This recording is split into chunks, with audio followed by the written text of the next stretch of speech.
Hello, everyone. It's Paul Kirch, host and founder of Boss Academy Radio. I'm also the president and CEO of Actus Sales Intelligence. We're here to help you sell smarter.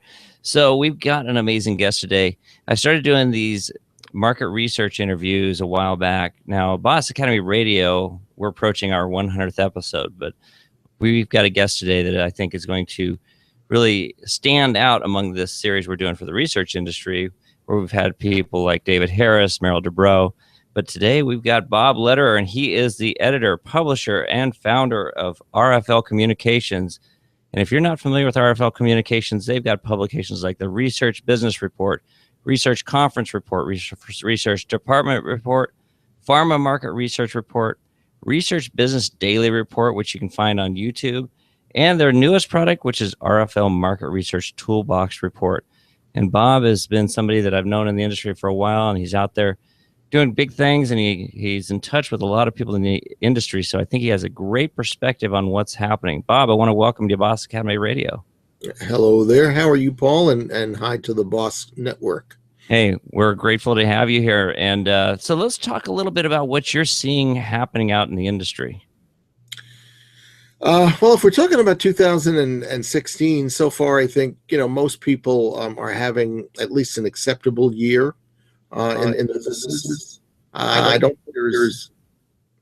think there is anything really dramatic happening that I've heard about. We have the usual confluence of new research tools and techniques out there that are kind of flowing in, if not bombarding, into the industry. So it makes for interesting times because the industry just continues to evolve, and in some cases, you make some significant changes. Well, let's talk about what we're seeing happening. I mean, buzzwords like we hear fragmentation, I hear consolidation, which there's some conflicting messages. But what do you see in terms of this industry that seems to be shrinking instead of growing in terms of big brands out there? There's obviously new companies cropping up, but there's a lot of mergers and acquisitions and a lot of companies getting dissolved into other brands.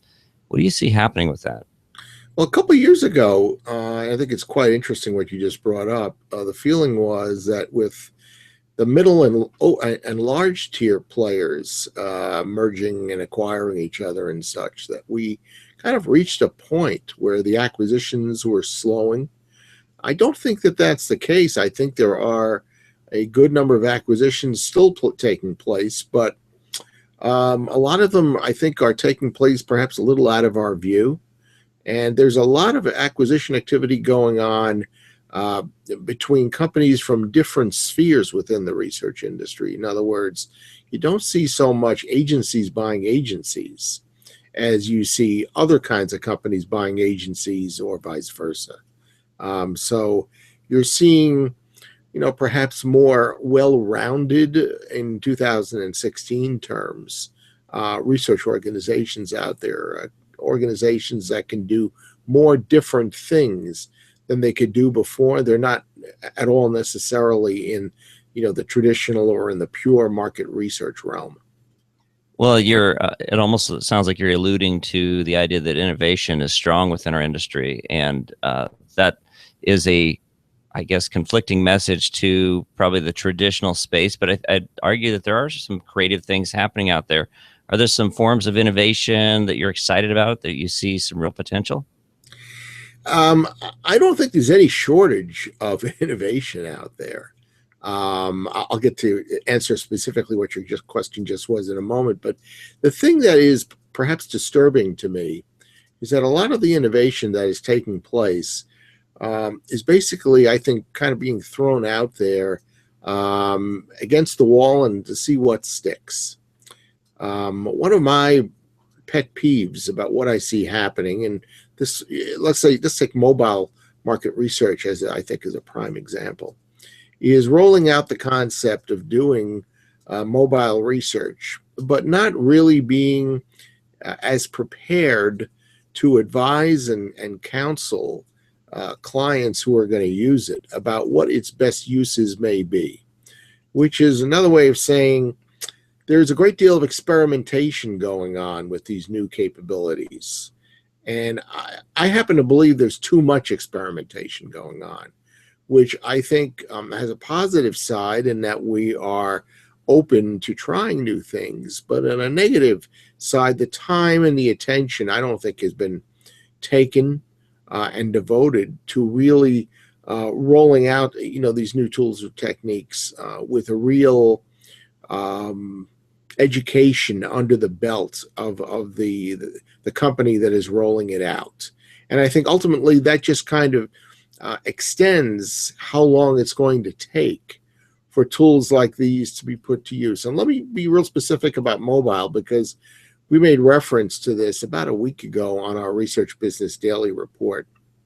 There was a blogger in the UK who pointed out, and I think rightly so, that mobile research was really not being used for its intended purpose. And what she said was a lot of the mobile research response work was being done with people sitting in their homes, sitting in the very traditional place where they could be using their laptop, or they could be using their iPad or something like that, as opposed to a real focus and emphasis on that mobile research being undertaken in stores as people shop, or more generally with people on the go, away from home or away from the office. And I think it's a prime example of what I'm talking about the too much experimentation going on live and in real time, as opposed to having a checklist of 3 or 5 or 10 things that mobile can and should be doing that are truly unique to mobile research. Well, and I also think we're kind of watering down the description of some of these things we do in research when we lump it all together. So mobile research, there's nothing, it's not wrong that we can do a web survey on a mobile device, but that wasn't the original intention of mobile devices and research. But we're lumping it all together. As this blogger wrote, it's really a situation where it's not being put to its most effective use. Her point, and again, I think it was a great one, was why would you simply turn mobile research into an alternative to online research? Why wouldn't you have it out there as a unique tool or technique that you otherwise, that can help you get things done that you otherwise cannot get done?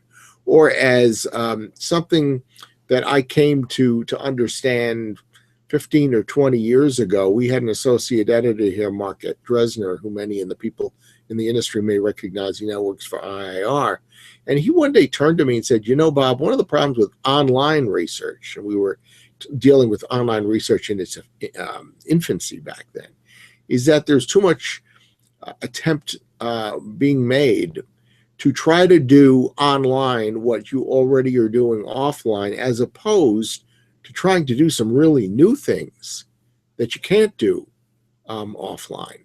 And, I think that's the same situation we're facing, with mobile. And that is one of the reasons that there's a tremendous amount of talk about using mobile, but I don't think anywhere near the amount of utilization that a lot of people assume and a lot of other people would like to see happening.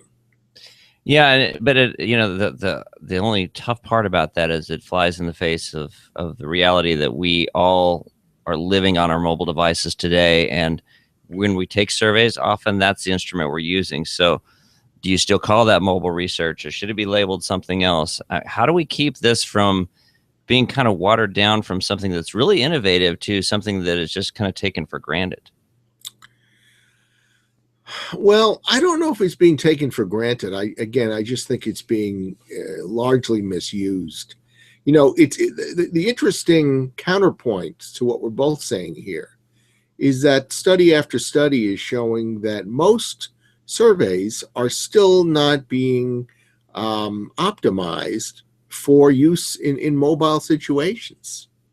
And some of the top bloggers in our industry suggested several months ago that we ought to be automatically building our surveys beginning today for mobile use, as opposed to creating a survey for a laptop or for an iPad or whatever, and then optimizing it for mobile. And that would help us tremendously as far as making sure we've got truly acceptable and workable surveys on mobile. Yeah, I think that's great. So let's talk about a potentially sticky subject because of the way that it's just morphed over time. And you and I both got in this industry when sampling science was such a critical component. Today, it's arguable that at least with online sampling, that the idea of sampling science has kind of faded, at least in a lot of viewpoints. There's a lot of pulling sample and just blasting as much as possible to fill jobs.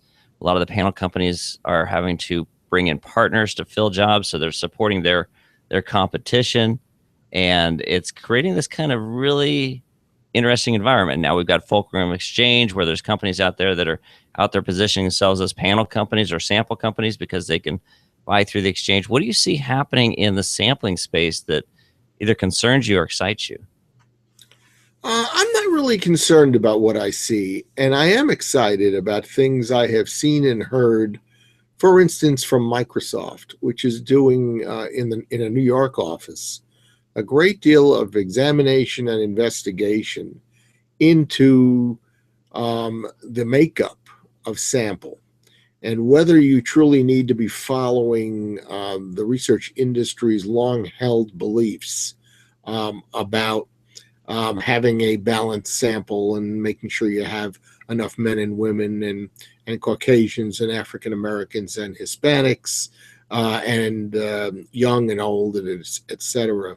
There's a great deal of interest among various parties to check and see whether you can really reach necessary conclusions by reaching out to people who are truly involved in various areas. For instance, I think that there was a lot of research done recently about why polling is doing so badly.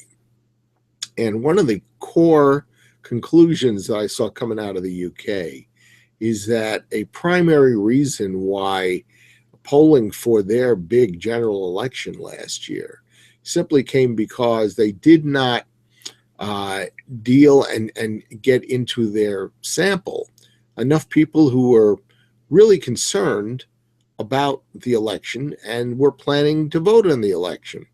Instead, they focused a lot of time and attention and effort against people who said they were interested in the election, but really did not show any real past history of being regular voters or people who are likely to go to the polls. And again, I've seen several different stories, and they all seem to reach that one conclusion. So in that case, it wasn't a matter of male or female or the general demographics that we all are very concerned about. It was really, people who were going to vote. And that's ordinarily something that is not taken for granted in polling, but can be very difficult to get hold of. I mean, a classic example here is that supposedly a lot of conservative and Republican voters will not participate in exit polls. And I've heard that, from Edison Research, who does a lot of the exit polling for the major TV networks. And I have to take them at their word. I frankly, I tended to doubt it the first time I heard it, but the more I hear about it, the less inclination I have to think that there's anything wrong with what they're concluding. Well, I'm an ex-Gallup executive. I spent 10 years at the Gallup organization, a company that I have, great respect for. But I wouldn't say I was totally surprised when they pulled out of the polling when they made that announcement back. I think it was late last year. But but there are some really interesting, I guess, arguments as to whether or not they should have, because obviously they didn't do that great during the last presidential election. But were you shocked at all that they decided to pull out of that? Yeah, we made it the lead story for a couple of days on our daily research video. I think it's obviously a big story and a shocking story because Gallup and polling, just go together. It's there's no way around it, and for them to forsake an area where they have basically been, one of the founding, fathers, and somebody that people always looked at for counsel and for reliable polling and election work, to have them jump out like that, I'm sure it was probably even more shocking to you having worked there.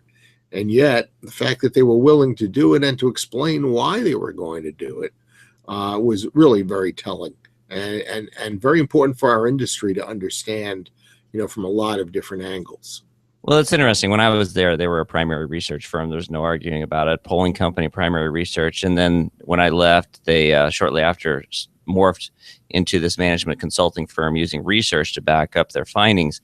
So I wasn't totally shocked from that perspective because I've got some friends over there, and their story is that, hey, look, it was a disruption. We very committed to the management consulting. If you want to hire Gallup to do primary research, you're going to pay through the nose for it because that's not their business anymore. But at the same time, I think it was a very disturbing trend to see that happening. It made me wonder, is there confidence being lost in political polling? And it sounds like you're seeing some trends that kind of support that. Well, yeah, I mean, there's no doubt. I mean, all you got to do is read a regular newspaper, much less an industry, publication. And you hear the questions about the election results versus the predicted results. And you see it happening all the time. I mean, we had a situation last week that had to call into question what's going on because actually it was this week. In Arizona, I understand in Maricopa County, which is the largest county in Arizona, 700,000 people showed up to vote and were turned back. And it's a combination, from what I heard last night, of the state officials deciding to dilute 240 or 250 voting areas to 80. And so you had people who didn't really know for sure where they had to go. They didn't leave enough time to allow them to get to the poll and register their vote. And the lines were unbelievable. People were voting 2 or 3 hours after the polls had actually closed in Arizona. I think they said 21,000 people per polling station, and they're polling. Yeah. And apparently it all came about because the Supreme Court took Arizona off the list of states that had to get approval from the federal government if they wanted to change their election laws and how they ran their elections. And so they decided to vastly degrade the number of polling areas for the biggest county in the state, which is also where the largest number of minorities happen to live. And hopefully it'll get straightened out before the regular election. And on the other hand, I'm trying to think of what was the state the other day where the Republicans tested online internet voting or at least for part of their electorate. So there's a lot of changes going on, and all of them obviously have an effect on polling, but before the election. Yeah, absolutely. Okay, so let's talk about the industry organizations. We see MRA and CASRO consolidating, and we see obviously some other trends happening in the organizations, which is moving, I think, in a direction away from what made the organizations powerful for me as a member. When I first got involved in the MRA, when I left Gallup and joined the MRA as a volunteer, a member, and got really actively involved, I would say that it put my name on the map in this industry. And there was volunteer opportunities. Well, most of the organizations have become very employee focused. They've moved away from volunteer pools and gone other directions. So it's getting harder and harder to get involved as an active member, at any kind of level beyond if you want to get on a board or something like that. That's one thing. Mm-hmm. What do you see happening in the organizations that is, I guess, concerning you at all? Because I have some concerns about what I see, but I'd like to hear your perspective. I think the biggest question that faces all these associations is, what can they really improve and bring to the industry that can be a difference maker?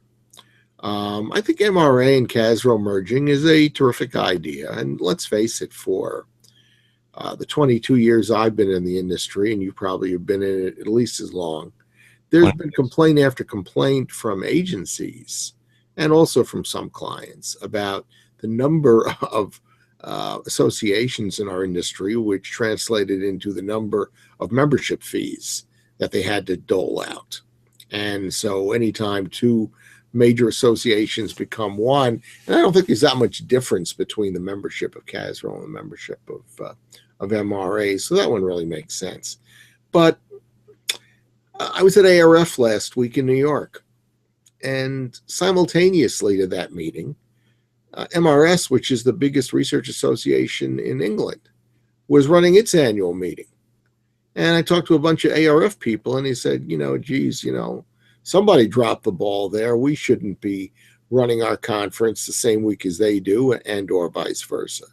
And that comes down to communication. It also comes down to compromise. And the term I always use is playing nice together in the sandbox. There's a real effort by SMR to become the truly global voice for market research.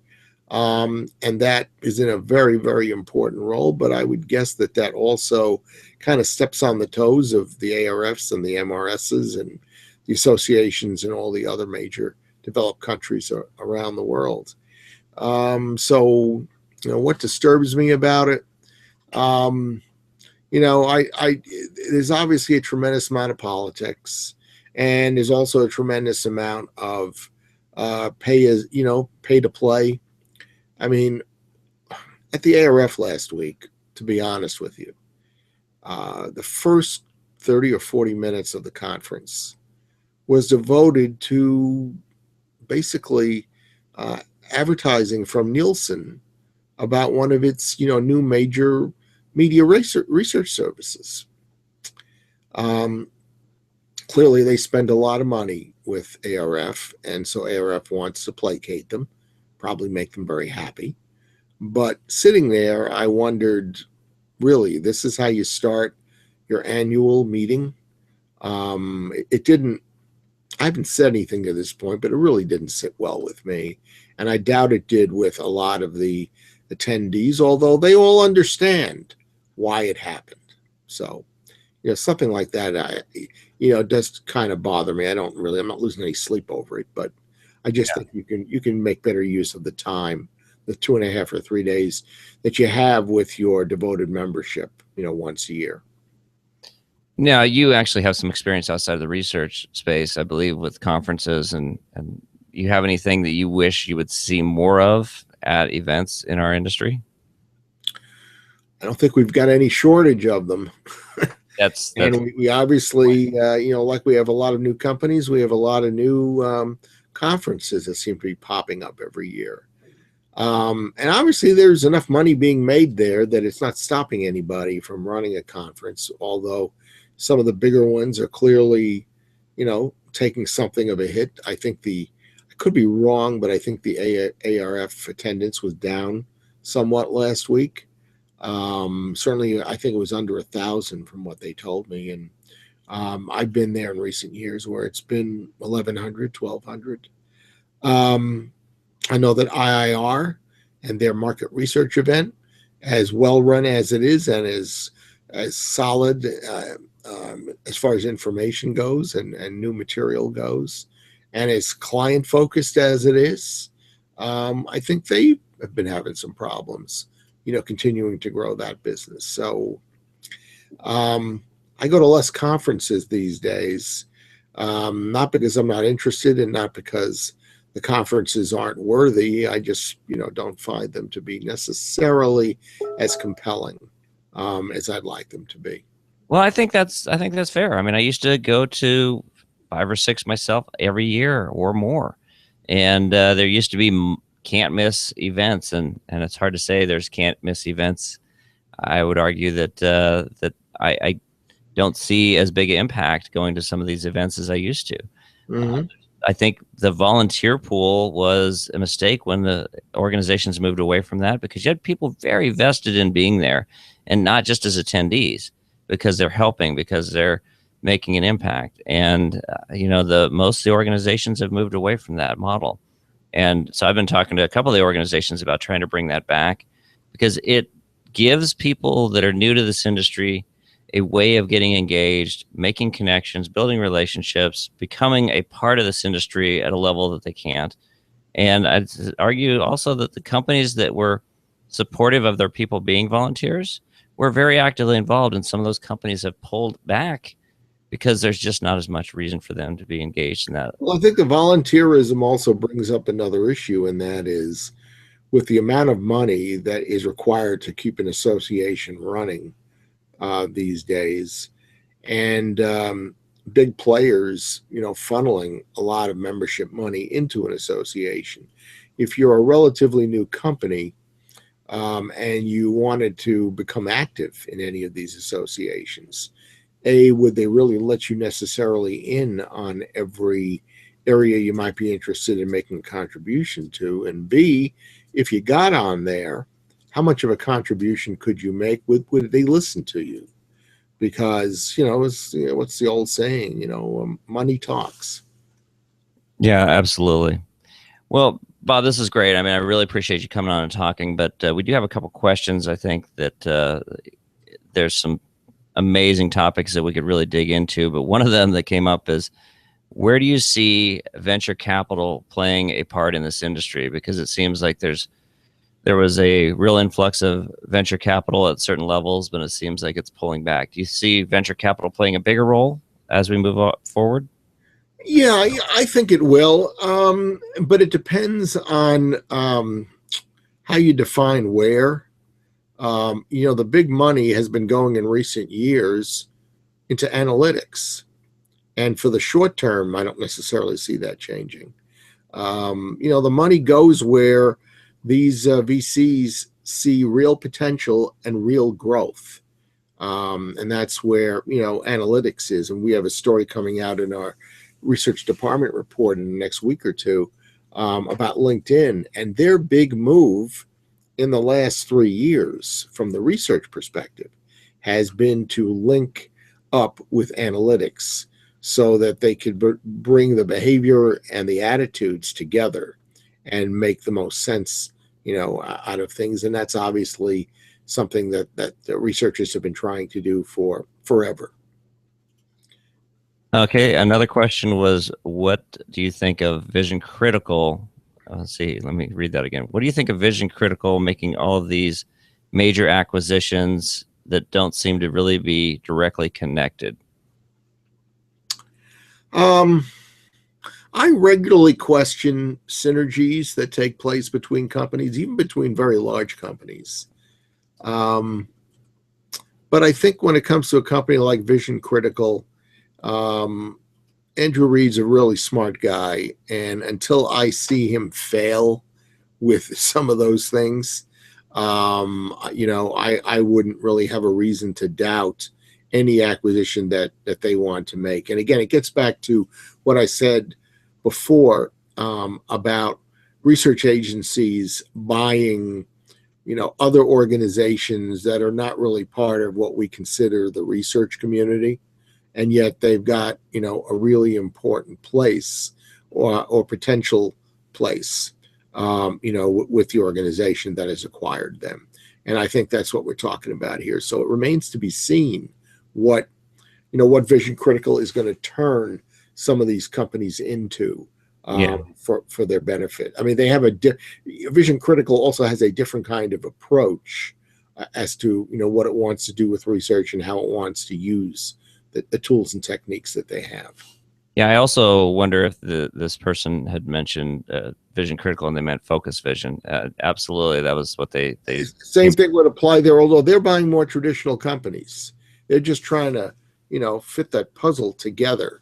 And we've talked to them recently, and they've got, a real goal to be the place to go if you're a research agency and you want to make use of the top of the line, newest capability, whether it's something as simple as doing an online focus group, or doing online communities, or doing things that perhaps are a little bit more traditional. But traditional is an odd word here because I think we're still talking about things that are done online.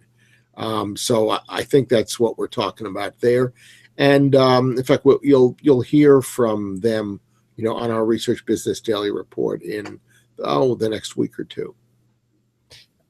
All right, this is a good question to close on. So, you as a publisher, where would you invest if you were to go out and start your own company in this industry? Would it be something related to text analytics? Where would you put your investment?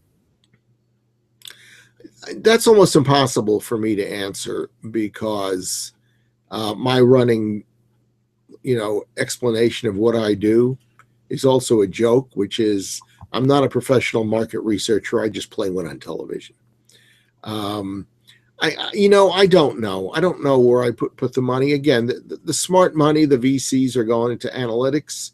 I don't really know enough about analytics to make a judgment about, where to put it or how big to put it, because analytics is not just analytics. There's a lot of, nooks and crannies and things you have to understand that differentiate one type of analytics from another, or what is most in demand or in need within, a Coca-Cola as opposed to a Unilever, as opposed to a General Mills or General Motors. I really couldn't tell you where I'd put the money myself. Let me tweak that Um, question a little bit. That I, brings I me think up. I think if I came into a lot of money right now, um, and decided for research purposes what I would do with it, I probably would just retire and put the money into myself. Well, is there an area of our The, industry the that's industry is getting more and more fascinating, but also perplexing. any area that really excites you right now, though? I guess is a I better way guess of asking. mobile certainly is an obvious answer to that. I think neuroscience is a fantastically, curious area, and neuroscience in particular is going to open up all kinds of avenues that we can't even think about at this point. It goes back to the old Henry Ford line where they asked him about, build what kind of a car do you build, or how do you decide what kind of a car to build? And he said, well, you don't ask, people out there what you should build, because they're accustomed really to driving a horse. So if you asked them what kind of a vehicle to make, they would say a bigger, faster horse. I don't think we have any general capability, even really smart researchers, to grasp what is needed, and how we're going to do that. And the changes are happening so fast that anything that we would come up with today would probably be outmoded a year or 2 years down the road. So it's a very challenging time, but I think a very exciting time, because I think there's no shortage of entrepreneurism and of research ingenuity out there that can really develop some things that will make a big difference. And it's a matter of us as an industry. And this is, I think, the big point in the industry. Uh, we as an industry need to really take hold of what we have, and to make the most of it, and to make sure that our clients, whether they are internal clients or external clients, understand the true value of everything that we can bring to the party. If you give us the opportunity. And I think there needs to be a level of arrogance and aggressiveness among people who do important research, to make the point about how valuable they are to the future of their clientele. Well, I would argue that we've got some issues on certain elements of this industry, and that's because we've got people that are either giving up, they're just holding on, and then there's that other group that you're kind of referencing that are doing some creative things, they're entrepreneurial, they're moving forward in some really cool ways. But it's those first two groups that concern me, because there are companies out there that are just digging their heels in and wondering why they're seeing their business shrinking, or they're seeing challenging times that they're riding this wave up and down. They're really busy here and not investing in anything to help them when they're down here. So that concerns me, because I think there's still a lot of those companies that make up a big part of our industry. Yeah, there are. And actually, there's a company you'll hear about on our video next week that wants to come in and help those kind of companies make the most of what they have, either through investment or through acquisition and merger. Um, because there is a lot of opportunity out there. But let's face it, there's a lot of people who are at the end of their rope or at the end of their career. And the older you get, the more difficult I think it tends to be to make the adjustments that are necessary to take advantage of all the technology and the opportunities there. I mean, I make it a point. I mean, I've earned this gray hair, very studiously. We thought you were And dyeing your hair, Bob. I didn't realize that was. oh yeah, you want to see? I'll show everybody. Anyway, I make it a point of hiring, much younger people. Almost everybody that's ever worked for me has been in their early 20s. And I also try to make it a point over the years to, if I can afford it, to have both genders on my staff and young, because the perspectives I get are quite different between a male and a female, and the capabilities technically from a much younger person who's grown up with computers and for whom making adjustments, doing downloads, and making sure that it's working and such is first nature. And for me, at 63 years old, it's more aggravation than anything else. We made an upload of something yesterday involving a piece of equipment in the office, and I realized after my associate had taken care of it for me that he did in about 30 or 40 minutes time what it probably would have taken me 3 or 4 more hours to do. So I mean, it's just a reality, and I don't even waste my time trying to do it myself anymore. I used to really challenge myself. I can do it. It's really not worth my time. But not, and that's you can say it's related to age, but it's also getting smarter. I mean, the more you can take things off your plate and focus on what you do well, better. Okay, I'll take that. Absolutely. Hey, Bob, thanks so much for being on Boss Academy Radio. I want to leave one last opportunity for you. You've got something that I'm curious about, RFL Market Research Toolbox Report. Well, I happen to think, and I really mean this, and I don't make outlandish statements. It's going to come out later this year. We're rounding it up editorially. What it is, it will be a notebook that will contain page by page, at least right now, probably 55 or more, some different ways of doing qualitative and or quantitative research. And why do I do this? Because we've come so far as an industry from, the pre-internet days where basically if you wanted to do a survey, you could get on the phone, you can knock on the back door of a housewife and sit across a kitchen table and ask them questions. You could send them something in the mail. You could stop them in a mall, ask them questions there. In other words, your options were pretty limited. Well, we don't have nearly any limitations anymore. But what we do have, and this I've proven to myself without any doubt from asking people like you and hundreds of others across the industry for the last 3 years, if I asked you to sit down and write down for me the optimum times to do mobile research, the optimum time to do research, let's say on a laptop, the optimum time to do an online community, the optimum time to do neuroscience, nobody out there has that information. And that's what this booklet is going to do. It's going to page by page basically give you the best counsel that we have been able to collect from people in each of those different fields. And again, there's like 55 of them so far. About when do you best use this tool? Because right now, I think it's really fair to say that if you call in one of your best suppliers, full service agency or otherwise, and say, okay, we got Project X, and here's what we're trying to do in Project X, and here's what we're trying to find out, that the agency you call in or agencies have cookie cutter approaches, and they probably use them over and over again. And I'm not saying it's 1 or 2 things. It might be 6 and it might be 12. But I think it is time for agencies and clients to give a very serious look at all the different tools and techniques that they've been using and judge for themselves, project by project, whether it is perhaps time to try something a little bit different because of the audience, because of the speed with which you need the information, because of the depth of information that you need. And that's what the Market Research Toolbox report is going to provide. And I believe that since we're going to put thousands of them out there in the marketplace for people to get a look at, that it is going to change the industry. Probably slowly at first, but I think it's going to cause a lot of conversation.